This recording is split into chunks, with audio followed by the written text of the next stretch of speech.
All right, hey, thanks for watching. This is our first go-around of looking at economics, today's review. Next one we do, we'll probably set some things up, hopefully either for a study guide for your quiz or looking at what comes next, which are related to the laws of demand. Some things to review. First off, if you look at these two statements, average rent in Seattle is over $1,000 a month, and average rent in Seattle is too high. Positive economics, normative economics. Normative involves opinion, positive can be proven. Something that people have been struggling with is a concept of marginal. Marginal simply means extra. It's a term in economics we're going to use a lot.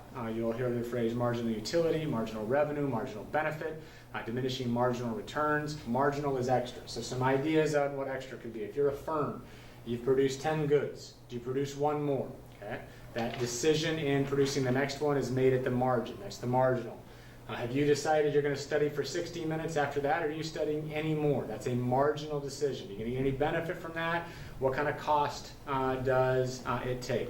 It's a decision at the margin. You've already spent $20 on pizza. The next slice is $5.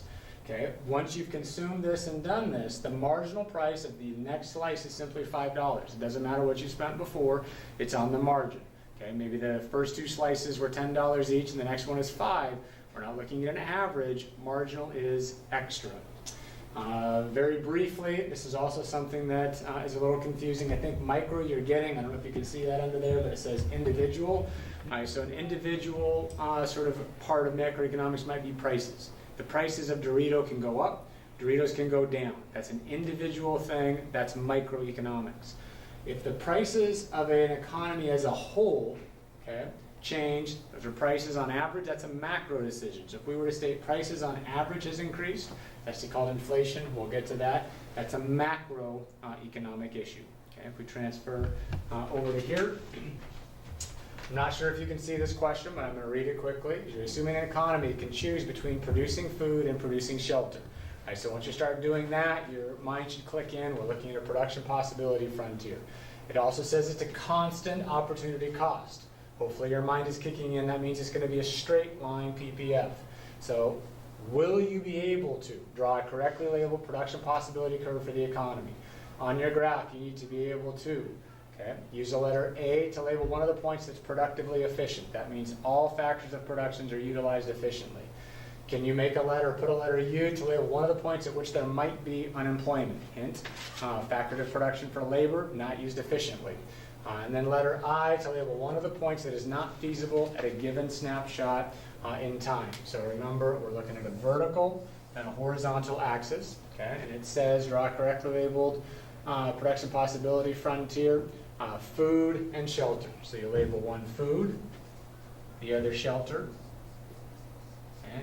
Constant, that means it's a straight line opportunity cost. So theoretically, remember what that means. If an economy decided to only produce food, they'd have whatever that number is and no shelter. Only shelter, they'd have that much shelter and no food. What the question asks you to do, and here's a hint, something like this might show up on your quiz Monday or Tuesday.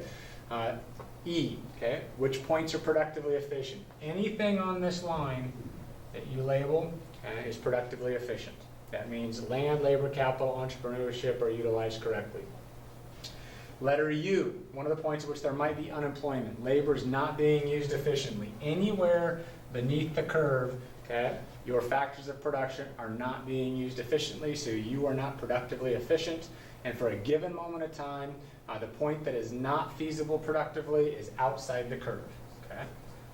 All right, so anything out there. Remember, if you want to get to point I, you have to either increase or improve your factors of production. So when you think of your production possibility frontier, and it's not just telling you what's possible from an economy, it's also telling you about opportunity cost, and it's also telling you about your factors of production.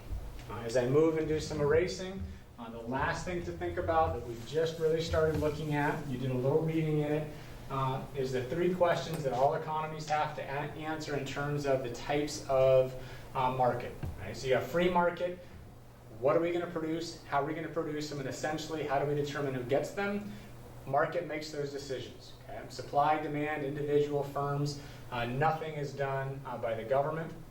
A planned or command economy, government makes all of those decisions, right? So there's some pros and cons to stuff.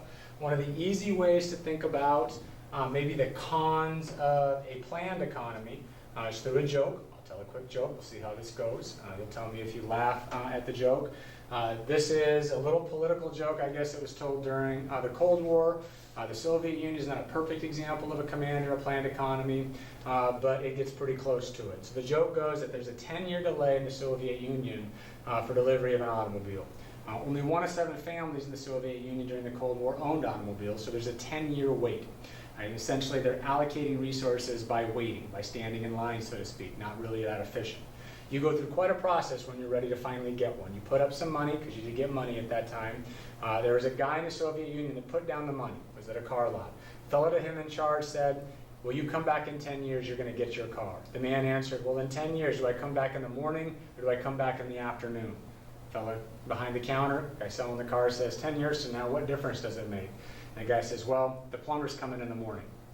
Right? If you're laughing at that, you're starting to understand the problem with the allocation of resources in a command economy. One of the problems of the free market, and the film's going to come right to here because we're going to change something up there in just a second.